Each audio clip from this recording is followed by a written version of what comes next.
কোনো কিছু পোস্ট করার পরে আমাদের যে কয়টা কমেন্ট আসে দেখা যাচ্ছে যে ১০ টা কমেন্টের ভিতরে ৮ টা কমেন্টই সবাই ভালো করে।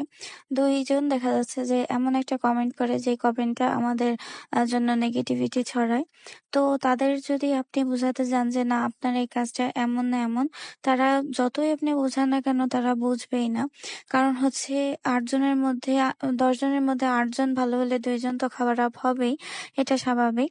তো যেকোনো পোস্ট যখন আপনি শেয়ার করবেন, আপনি এই মন মানসিকতা রেডি করে নিবেন যে, হ্যাঁ, আমি এটা শেয়ার করার পরে হেটার্স ও থাকবে, লাভার্স ও থাকবে।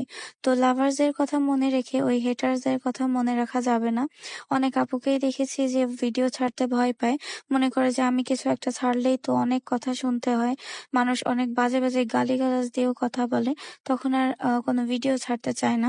তো আসলে এগুলো মনে করলে আপনি কখনোই এগিয়ে যেতে পারবেন না। কারণ যারা আপনাকে নিয়ে বাজে কথা বলে তারা নিজেরা তো আসলে কিছু পারে না। এই কারণে আপনাকে নিয়ে কথা বলার সুযোগ পায়।